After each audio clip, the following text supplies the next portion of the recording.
The first question: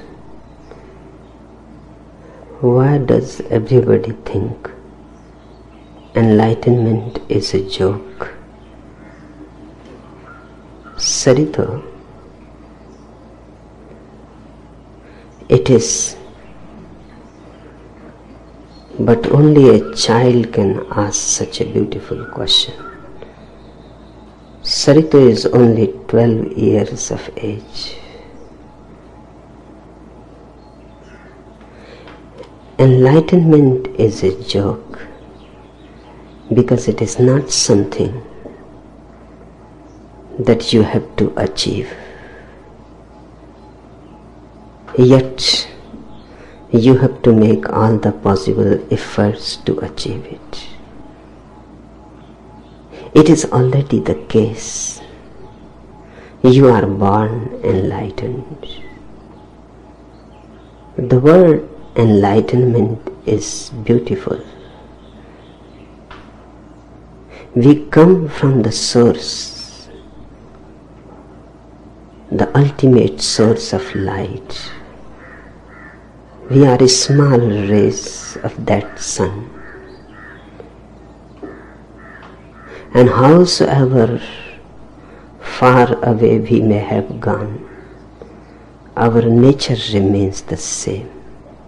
Nobody can go against one's real nature. You can forget about it, but you cannot lose it. Hence, attaining it is not a right expression.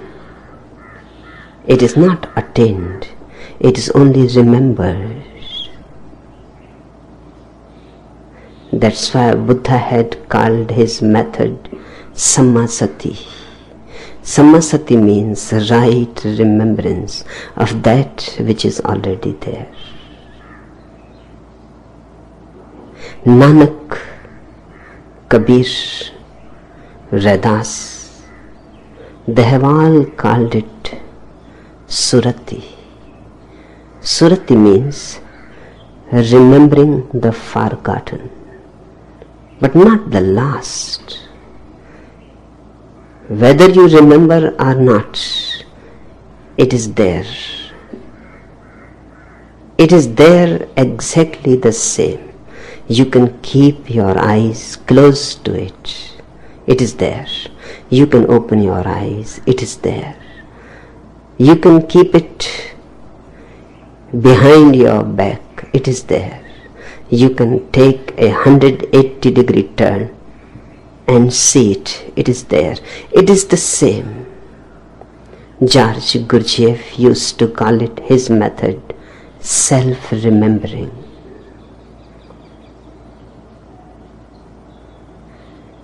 Nothing has to be achieved. Nothing at all. But only to be discovered. And the discovery is needed because we go on gathering dust on our mirror. The mirror is there, covered by the dust. Remove the dust and the mirror starts reflecting the stars, the beyond. Krishnamurti calls it awareness, alertness, attentiveness. These are different expressions for the same phenomenon. They are to remind you that you are not to go anywhere, not to be somebody else. You have just to find who you are. And the finding is not difficult because it is your nature. Just a little reshuffling inside, a little cleaning. It is said when Bodhidharma attained enlightenment, he laughed for 7 days continuously. His friends, his disciples thought he has gone mad. They asked him, have you gone mad? He said, I was mad. Now I have become sane. I have gone sane. Then why are you laughing? They asked. He said, I am laughing because I have been searching for thousands of lives for something which was already within me. The seeker was the sought, and I was looking everywhere else. Except in, I was looking everywhere else. The famous Sufi woman, Rabia al-Adawiyah, was found one evening when the sun was setting, searching for something just in front of her door on the road. Few people gathered and they said, Rabia, what have you lost? We can help you. She was an old woman and loved by the people. Loved because she was beautifully crazy. Rabia said, I have lost my needle.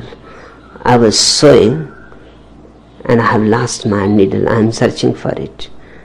And there is not much time because the sun is setting. If you want to help me, help quickly, because once the sun has set and the darkness has descended, it will be impossible to find the needle. So they all started a hectic search for the needle. One of them suddenly thought, the needle is such a small thing and the road is so big and the sun is going down every moment. The light is disappearing. Unless we know exact spot where it has fallen, it will be impossible to find it. So he asked Rabia, will you please tell us where the needle has fallen exactly? Then it will be possible to find it, otherwise soon there will be darkness and the road is too big and the needle is too small. Rabia started laughing. She said, please don't ask that, because I feel embarrassed by the question. They all stopped searching. They said, what is the matter? Why should you feel embarrassed? She said, I feel embarrassed because I have lost the needle inside the house. But because there is no light, how can I find it there? Outside on the road, there is just a little light of the setting sun. They all said, now you have gone completely crazy. We had always suspected that you are not sane, but this is an absolute proof. Rabia said, you think me insane, and you have been doing the same for lives together, and you are sane. Where have you lost yourself, and where you are trying to find it? Where have you lost your bliss, and where you are trying to find it? It is lost in your inner world, and you are searching on the outside. Everywhere people are running with great speed. Time is short. The sun is setting. Any moment the darkness can descend. Run as fast as you can. Man has been inventing faster and faster ways to reach. But if you ask him, where do you want to reach? He feels embarrassed. He is not really clear where he wants to reach. One thing he is clear about is that he wants to reach there quickly. Because life is short and much has to be found.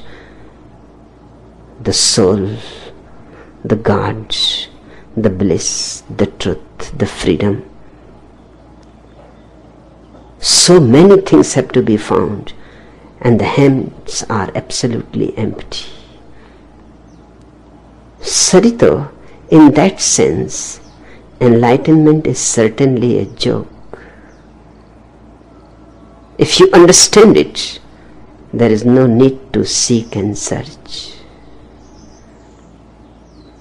You can just close your eyes and find it. But this question coming from a small child is beautiful. The grown-up person will not be able to ask such a sane question. The grown-up person will ask, what is enlightenment? How it has to be found? What are the right methods, ways and means? How one should live? What virtues should be cultivated? What prayers should be done? And those all questions look very relevant. Sarito, your question does not look very relevant, but it is relevant. More relevant than any grown-up person can ever ask. Grown-up persons ask questions which look good in asking. They are not really interested in asking an authentic question. They are afraid of asking the authentic question. In an old Scottish mansion, the resident ghost is floating through the living room. Everybody seems to be scared to death, except a little boy who is watching the spectacle with curious look on his face. "Hey, Mr. Ghost," he says, "have you lost your handkerchief?" "No," replied the ghost, "that is not a handkerchief, that is my son." But only a small boy could have asked that. "Hey, Mr. Ghost." All the grown-ups were very much scared. They must have been trembling, avoiding, pretending that they have not seen anything.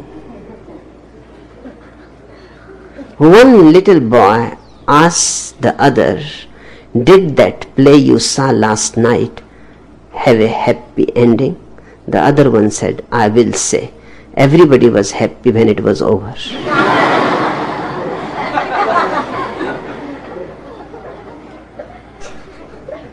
The Christian priest was telling to the little boy, "Herb, I want you to remember that we are here to help others." Herb said, "Sure, but what are the others here for?"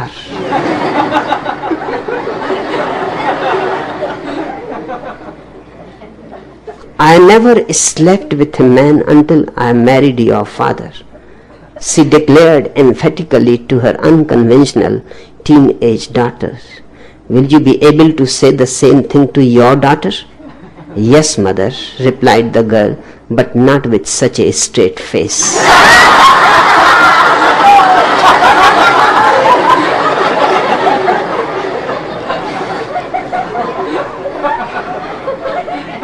Mummy and Daddy are talking about the Millers who live next door. Well, the Stark is going to pay them a visit for the 4th time soon, says Daddy.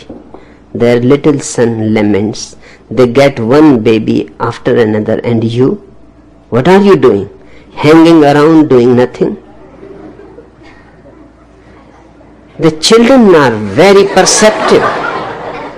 You cannot deceive them. They were discussing the attraction older men have for young girls. My grandfather was like that. Young girls were crazy about him. Was he crazy about them too? He certainly was. He used to cut a notch on his cane after every conquest, and that's what killed him. How? Well, one day he made the mistake of leaning on his cane. Sarito, You must have heard this comment amongst the small sannyasis in the ashram. Why does everybody think enlightenment is a joke? These must be the small boys and girls. They must be thinking enlightenment must be a joke. What is the need of enlightenment? One needs a teddy bear, one can understand. One needs a tricycle, that one can understand. One needs a baby gun, that one can understand. Just few days before, a new visitor was seen carrying a big gun. The guards became a little bit concerned. And he was continuously carrying and trying even to hide it, but it was too big to hide. Then one woman sannyasi saw him in the marketplace also carrying the gun.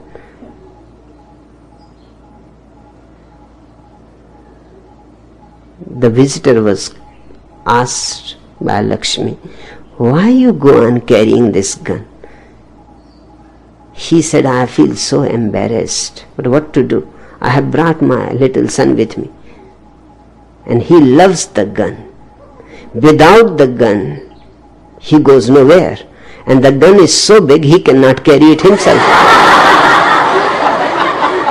So I have to carry it, otherwise he won't go anywhere, and I cannot leave him alone. His mother has not come. I was not aware that I was to do this thing. Everywhere people are asking me, why you go on carrying this gun? And this is only a tire gun. I feel embarrassed. I try to hide it. The more I try to hide it, the more people become curious. Why? Children have their own interests, and they must be wondering why. What is this enlightenment? And why so many people are interested in it?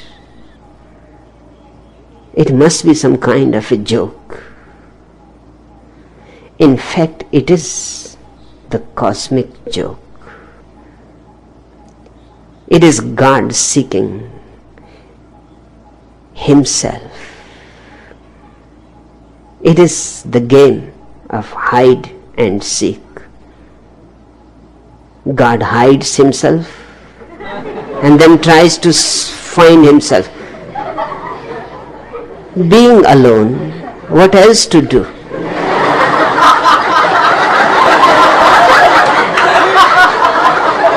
When I used to travel in India for 20 years continuously, many times it happens that I will be in the compartment only with one passenger. And because I was not interested in talking to the passenger, they will start playing patience, a game of cards. You can play alone. You need not have any partner. They will feel a little embarrassed, but I will not give any attention to them. So they will start playing. One day, one man asked, you must be thinking that I am crazy playing cards alone. I said, I don't think you are crazy. This is my business too. He said, what do you mean? You also play patience? I said, no, but enlightenment is like patience.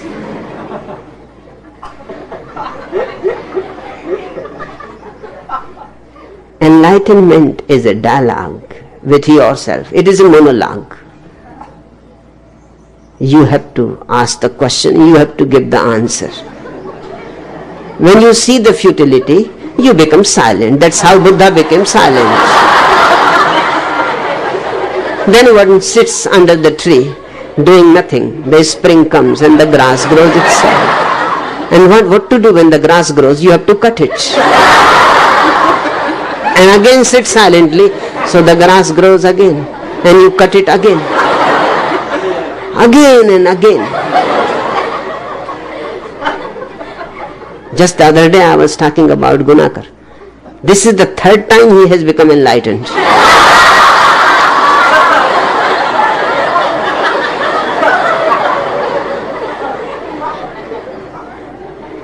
And he will become many more times. Now he is feeling very sad. After each enlightenment he feels very sad.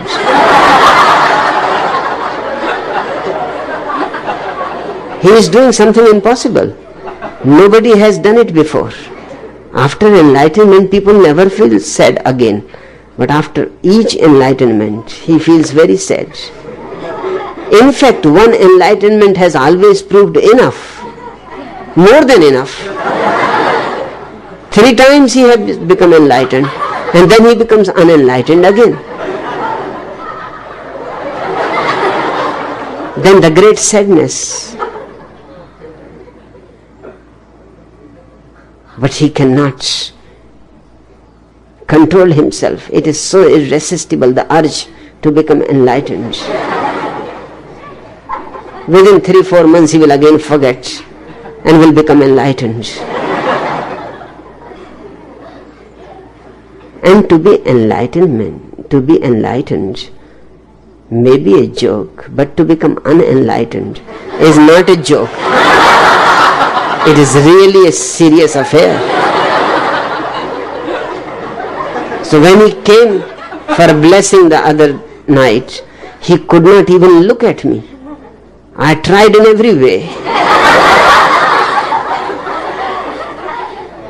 But he went on looking down, up, here, there, but he won't look at me.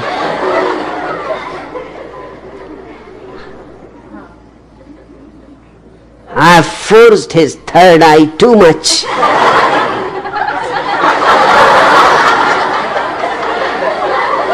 But what can you do? Germans don't have any third eye.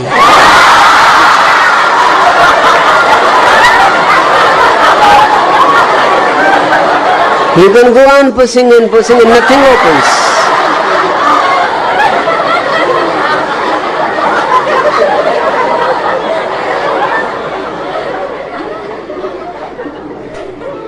The second question.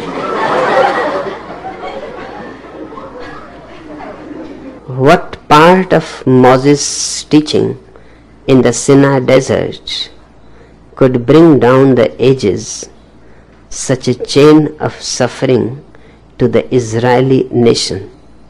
Is there any fate for a nation? And from your knowledge, did the Jews have any chain for transferring the Torah from one master to the other? With love.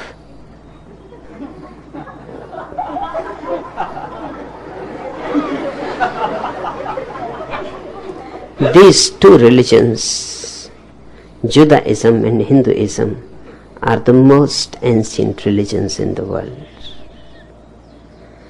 Just because they are the most ancient, they are the most rotten too.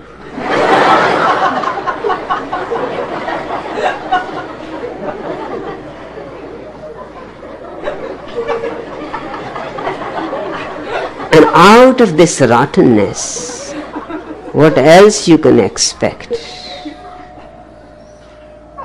And the mind of man clings with the old.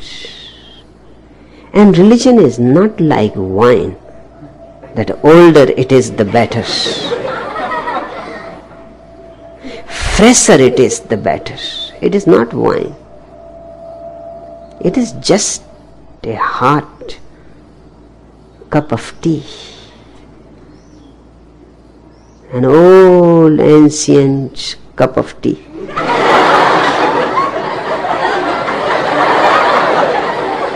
Thousands of flies and pandits and the rabbis will be found in it. There will not be much of tea in it at all. It was bound to happen. The Hindus and the Jews both became dominated by the pandits, the scholars, theologians, rabbis, the last track of the enlightened masters. Even though Sometimes enlightened people happened in spite of the rotten tradition. They were not accepted, they were rejected. Hinduism rejected Buddha, and Buddha was the peak of the whole Hindu consciousness, the greatest peak, the Everest. But Hindus rejected it for the simple reason, because if he was accepted, that would have meant the death of the whole establishment, exploitation, oppression of the priests, and they had great vested interest in it. The same has been true about Judaism. Jesus was the peak, but Jews rejected Jesus. In that very rejection, they rejected their own flowering. They remained a tree without flowers.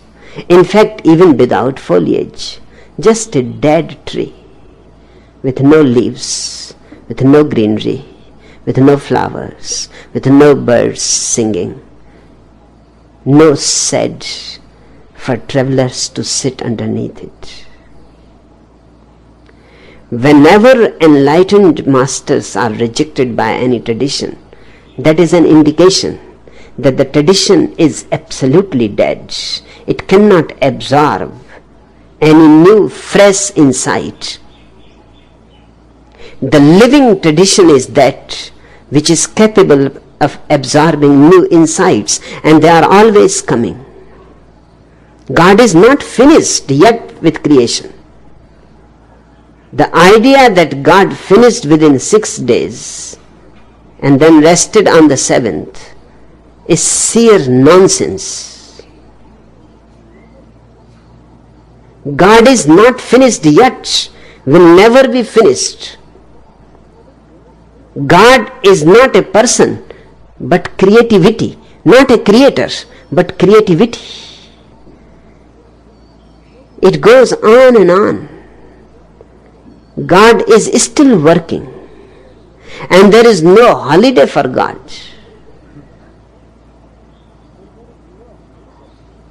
Because the work itself is holy. The work itself is joy. When the work is not a joy, then you need a holiday. When it is tiring, when you are not in love with it, then you need a holiday. When you love it, it is holiday, it is relaxation, it is rest. God is still at work,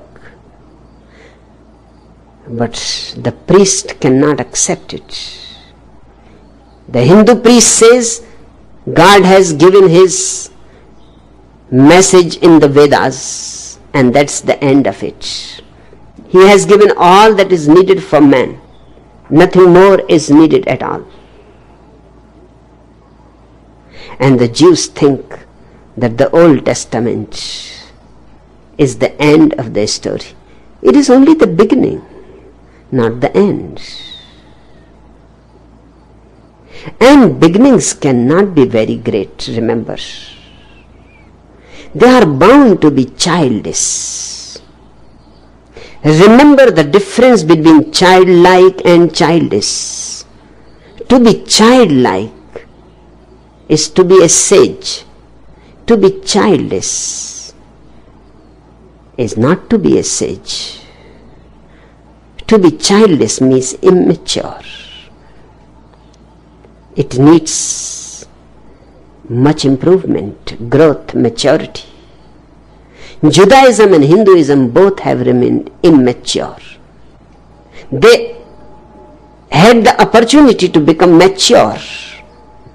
Buddha could have transformed the whole Hindu world.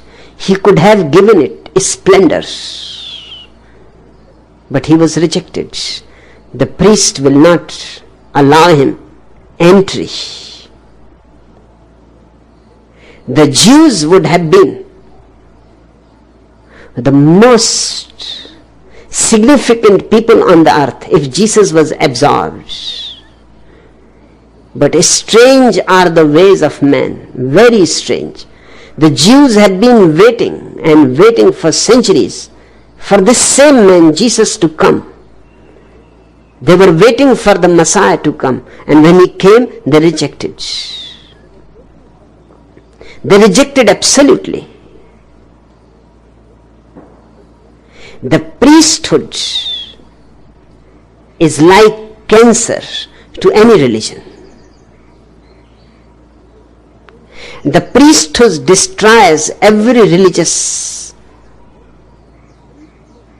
possibility, the very potential. It poisons the very source. That is the first thing to be understood. The priests are business-like. They are businessmen. They are selling some invisible commodity to the world. And because the commodity is invisible, it is very easy to sell. Because it is invisible, you cannot catch them what they are doing. I have heard that in a New York shop, the shop advertised that invisible hairpins have arrived. And there was a great queue of women. Invisible hairpins, who can miss? And they were selling like hot cakes.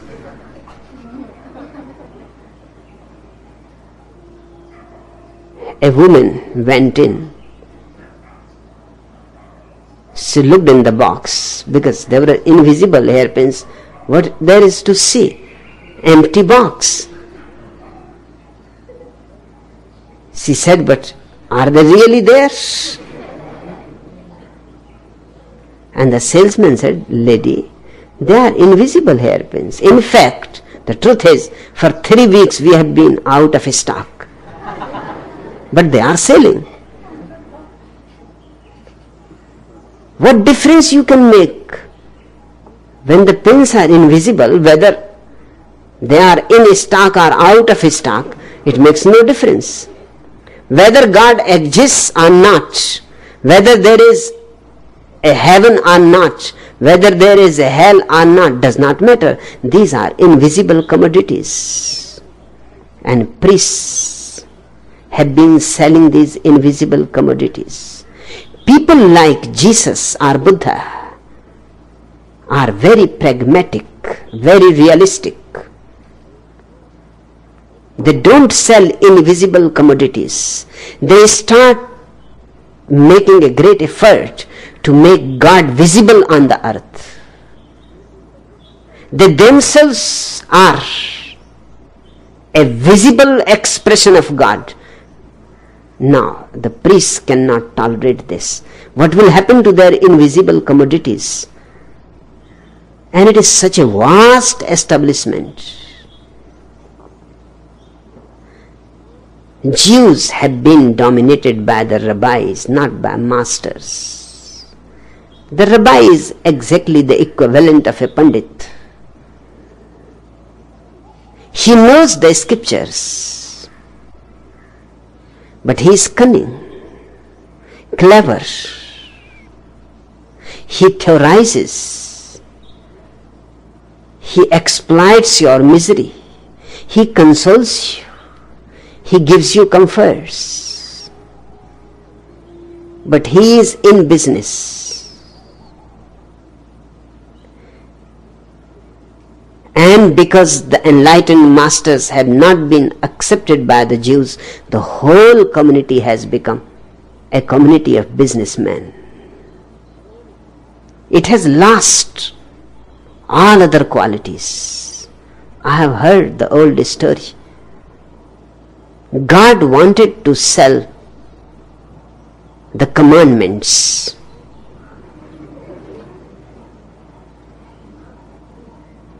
he asked a great Vedic seer, Yagnavalkya, would you like to have the commandments? Yagnavalkya looked into the commandments and he said no, because if you prohibit us from killing, our whole religion will be destroyed. Because in our yagnas, in our worship, in our religious rituals, killing is a must. You will be surprised to know that today Hindus talk too much about non-violence, but they are the most ancient violent people on the earth. Not only that, they gave violence a religious color. Even cows were slaughtered in their religious rituals. Not only cows, even men were slaughtered. And still, once in a while it happens, small children are slaughtered in a religious ceremony, in a religious ritual. And this country calls itself non-violent. Yagnavalkya said, no, we don't want commandments. Thou shalt not kill. Then what will happen to our religion? God asked the French people, they said no. Without adultery, our whole joy will be lost. How can we exist without adultery? Adultery is the whole game of life that makes it enchanting, meaningful, that gives it some ecstasy, some excitement. No, it is not possible. And so on and so forth. God went to all the races, and then finally, at a last resort, he asked Moses, would you like to have commandments? Moses asked, how much? And God said, free of charge. Then he said, I will have 10. He never looked, what are those commandments? If they are free, then why not have 10? That's how 10 commandments came into the hands of the Jews.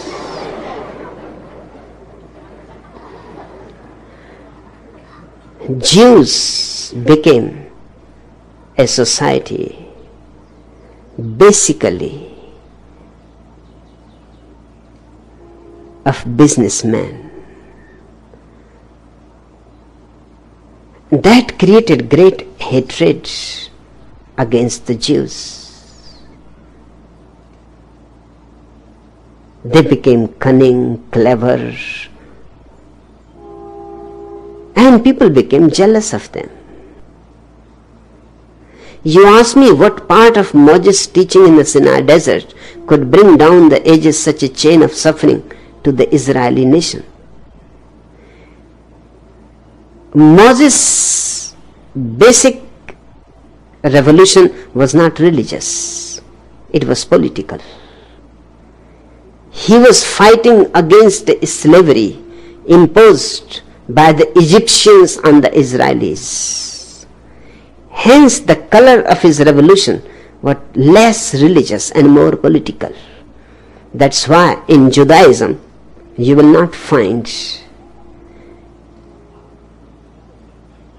enlightened masters like Buddha, Lao Tzu, Krishna, but you will find prophets.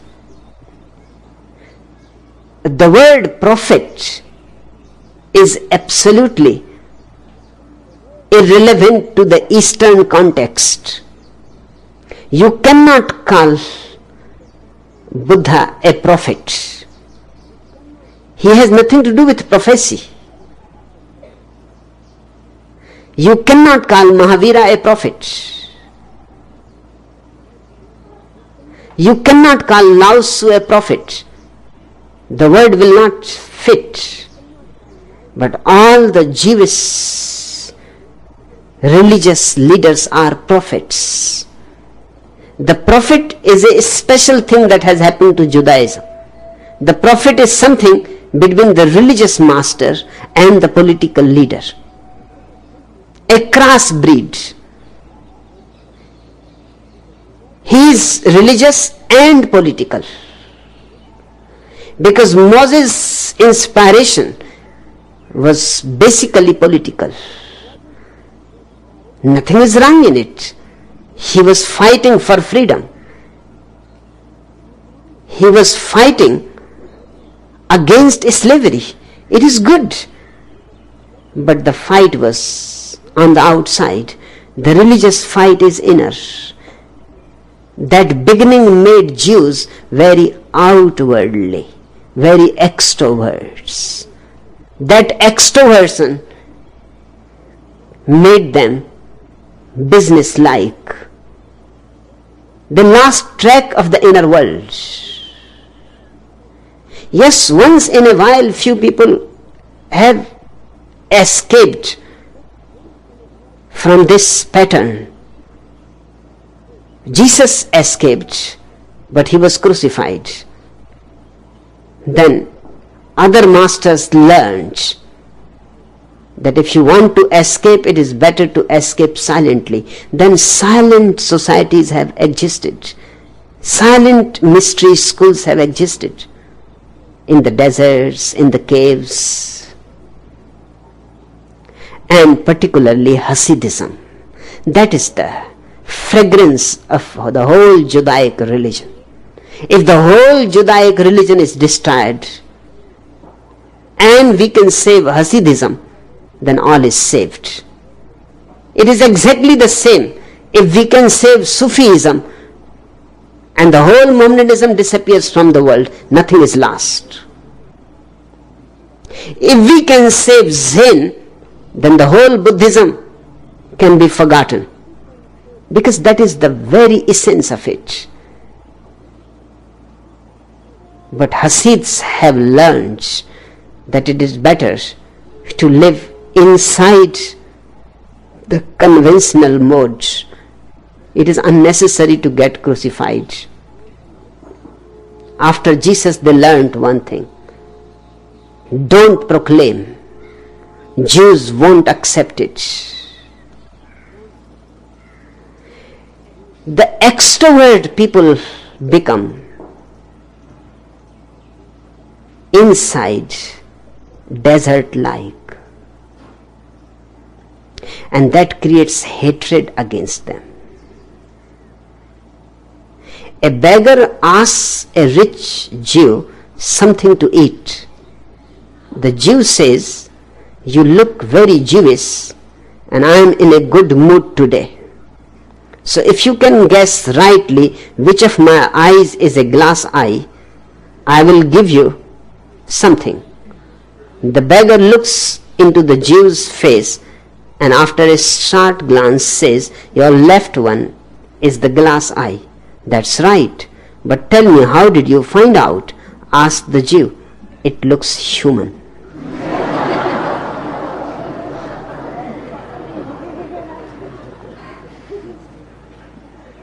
Jacob gets off the plane and arrives at customs with 3 bags and 1 parrot. The custom officer, opening the first bag, sees that it is full of coffee. "Who is all this coffee for?" he inquires. "It is for the parrot to eat," replies Jacob. The customs officer then opens the second bag, which is full of tape recorders, radios and watches. "And who is this for?" he demands. "For the parrot to eat," responds calm Jacob. Opening the third bag, the officer stares unbelievingly at a suitcase full of gold and precious jewels. "And these jewels," He shouts, "Are these for the parrot to eat too?" "Yes," replies our traveler, "everything is for the parrot to eat." "And if the parrot does not eat these things," says the officer sarcastically, "if the parrot does not eat them," repeats an unbelieving Jacob, "well, then if the parrot does not eat, Jacob sells everything."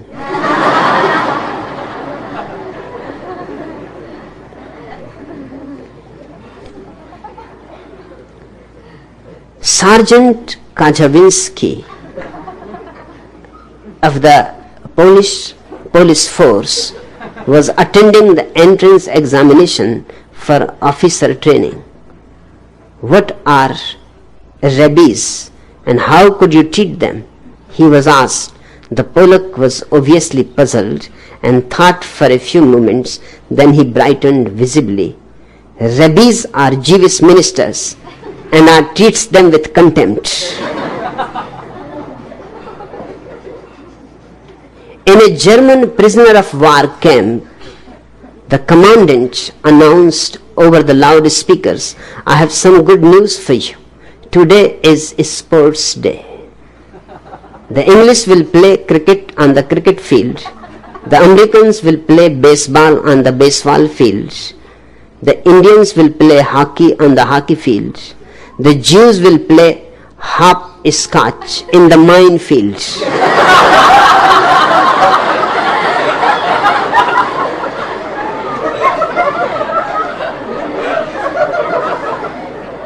Adolf, the greatest conqueror of all times, asked Satan for a 48-hour holiday on earth.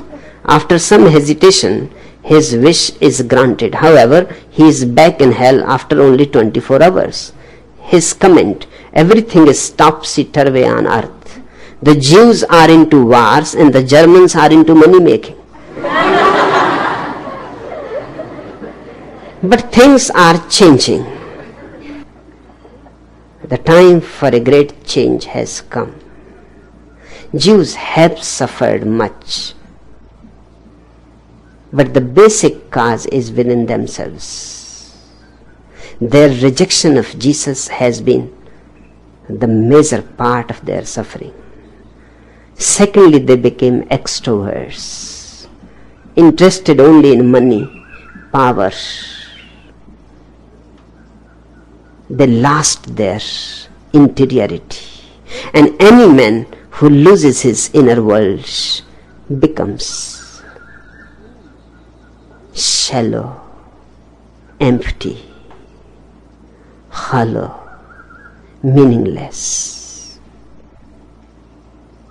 You ask me, is there any fate for a nation? No. We create our fate. Hence we can change it any moment we decide. We are born in absolute freedom. Then it is our choice what to be. You ask me, and from your knowledge, did the Jews have any chain for transferring the Torah from one master to the other? It has been there, but only in the Hasidic tradition, not in the ordinary formal Jewish religion. The Hasids have been thought to be mad people, but they carry the real essence. And that essence has nothing to do with Jews or Hindus or Mohammedans or Christians or Jains or Buddhists. It is the same. It is a kind of religiousness. It has been carried from the master to the disciple, but that is not part of the main tradition. That has gone by the side, a small labyrinths, but not the asphalt main road. The main Jewish current has been very worldly. It has lost track of all religion. But few people have dared to go into the jungles on their own alone.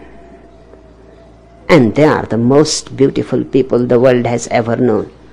My love is for Hasids, for Sufis, for Zen people, for Tantrikas, for Yogis, for Taoists. These are non-formal people. They don't belong really to any tradition as such, to any church as such, to any race as such. But they are the real people of God.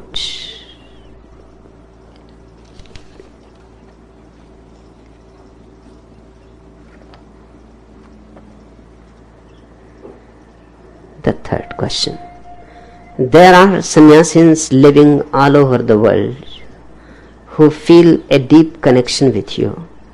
However, on celebration days, there is always that longing to be in your silent presence in Buddha Hall. Can you please send a message to the thousands of sannyasis who will be celebrating in many countries but not in your physical presence? How about a few special jokes for us?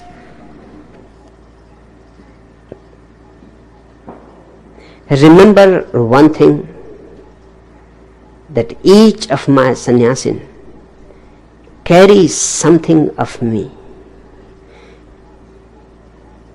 Each of my sannyasin becomes a part of me, spiritually, physically, in every possible way. My sannyasins are not believers. My sannyasins are in a love affair. It is a mad phenomenon. So wherever my sannyasins meet, my presence will be felt. Wherever my sannyasins will celebrate, my message is realized, because celebration is my message. Rejoice, sing, dance, and dance so totally that your egos melt and disappear. Dance so totally that the dancer is no more there, but only the dance remains. Then you will find me wherever you are. And it has to be now a known and recognized fact that my Buddha field is not going to be confined to the small place where I will be living with few thousand sannyasins. All small communes, ashramas, centers all over the world will become little Buddha fields. We have to fill the whole earth with Buddha fields. We have to create a chain of Buddha fields. And it can be done. If you can take some of my joy and some of my love and some of my laughter with you, wherever you go, you will be taking the fragrance of the Buddha field there. You will be taking seeds. Scientists say that in the beginning, only one seed must have reached the earth by some coincidence, maybe a collision of stars, the explosion of a star. One seed and the whole earth slowly will become green. One seed is enough to transform the whole earth into a garden. The same is true on higher planes too. Just a single seed of love, awareness, joy, is enough to create the Buddha field. So wherever you go, wherever you are, never forget for a moment that you are far away from me.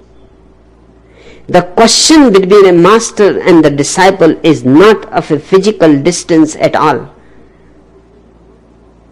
You can be sitting here physically, but you may not be in tune with me. Then you are not here. You may be thousands of miles away, maybe on the moon, on the Mars. It does not make any difference. But if your heart is beating with me, if you are attuned with me, if there is an inner connection, then you are in my physical presence. Neither time makes any difference, nor space. The thing that makes the difference is love. Next time when you celebrate with the full recognition that I am there amongst you. Just a recognition is needed and you will find me there. Jesus is reported to have said that wherever 4 of my disciples will be together, I will be there.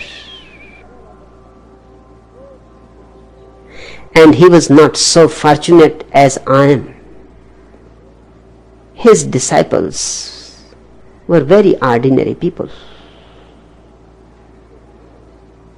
I am fortunate in many ways. My disciples are in many ways very creative, talented, very intelligent, exploding in love. So I can say to you, not even 4 are needed. Just a single sannyasin is enough to make my presence felt by others.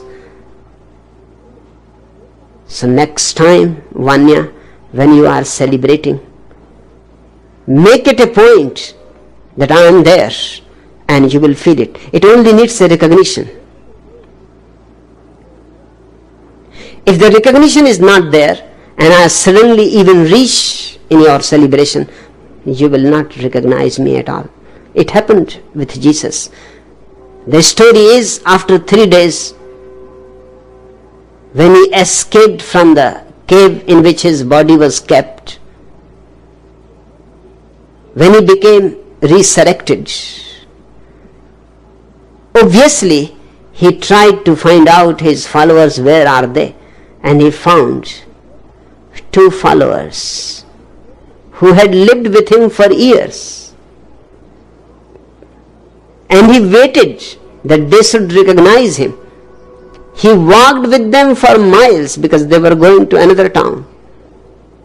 They talked about Jesus. They talked about the crucifixion. They talked about many things.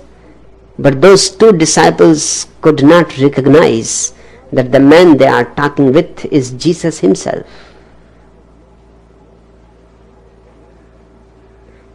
As if a cloud prevented them. The cloud was that they were thinking that he is dead, finished. So there is no question of even asking, rethinking, consideration, who is this man? They recognized him only when they sat in a small hotel to eat their lunch. When Jesus poured the wine and served the bread and the sweets to the disciples, then suddenly a recognition arose in them, because this was the way Jesus always used to serve. The way he poured the wine, the way he gave them the bread and the butter and the sweets, the gesture, The very gesture was so unique to Jesus that suddenly a cloud disappeared and they fell unto his feet. And Jesus said, why you could not recognize me? For 2 hours we walked together and talked of every kind of thing and gossiped, and yet you could not recognize me. They said, because a cloud was there in our eyes that you are dead. So there was no question. We did not even ask the question to ourselves. Remember, we take note only of things if we are consciously ready to take note. If we are not consciously ready to take note, somebody may pass by our side and you may not see him at all. When next time you are celebrating, make it a known fact to all the sannyasins that I am there. And those who are in tune with me, those who really love me, those who are surrendered, those who have known some trust, will immediately feel the presence. The presence can be even felt more than here. Because here, you take it for granted that I am present. You need not make any effort. But there, you will have to make a conscious effort to feel.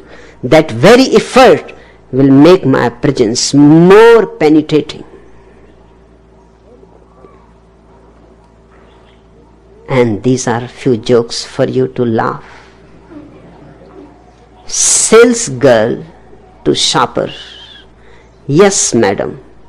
These bras come in 4 sizes: small, medium, large, and wow.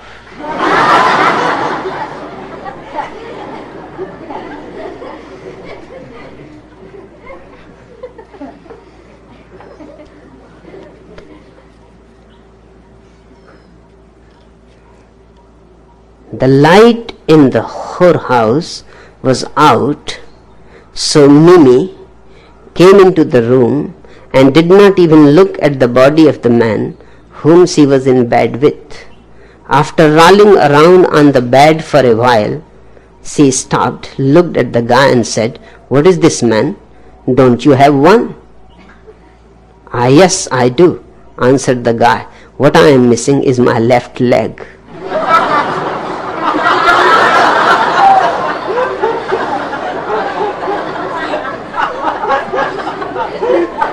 Two Italian woodcutters were working in the forest.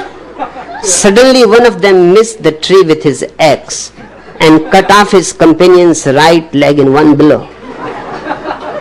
In between screams and yells, the other woodcutter angrily shouts, if you do that again, I am gonna kick the shit out of you.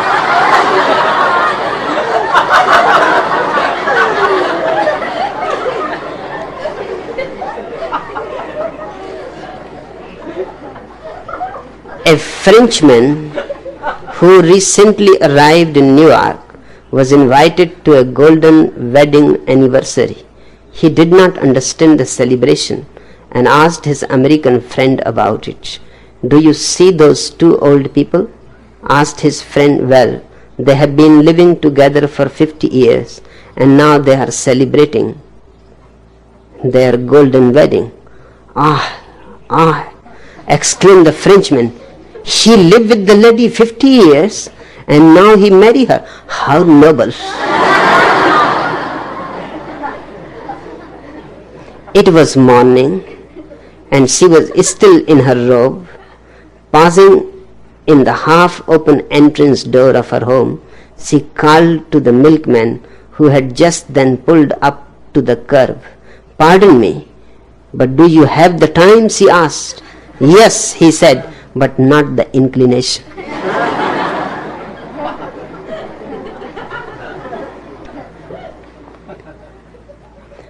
The police department sent their officers for examination before giving them promotion. Kajovinsky came back from the examination with his extra stripe and was warmly congratulated by his commanding officer. Good work, Tell us all about it, said the inspector. Well, replied Kozovinsky, we were all close until the final question of the mathematics paper. They asked us to add 2 and 2. I said 5. He announced proudly. But Kozovinsky, 2 and 2 are 4, not 5, said the inspector. I know that now. He grinned, but I was the closest.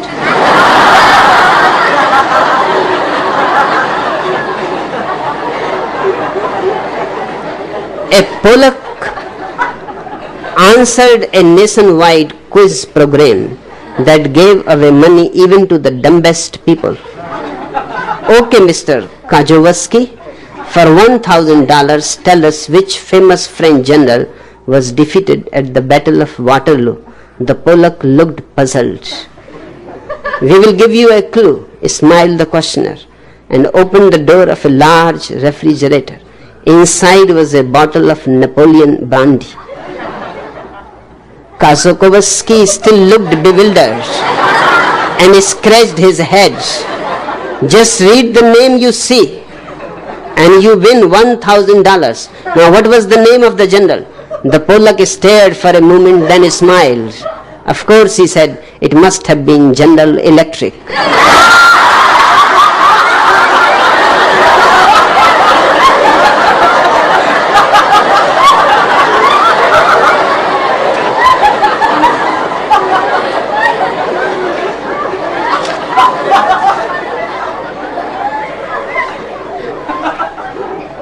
An Italian frog was traveling to America. On his way, he passed a beautiful swamp where he met a big fat American frog. He said, "How are you doing?" "Great," replied the frog. "In swamp, out swamp, lots of food, far out." The Italian leaped on and met another big American frog. "How are you doing?" he asked. "Groovy, man. Just great," came the reply. "In swamp, out swamp, lots of food, great." The Italian began to feel very happy about this new land. He leaped on and met a tiny, skinny little girl frog.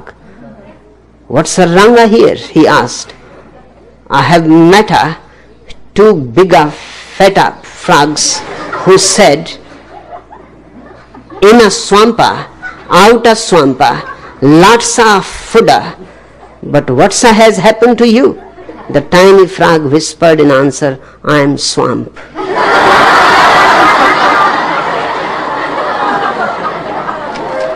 And the last, that parapsychology course at the Rajneesh Meditation University is fabulous, says Swami Francesco.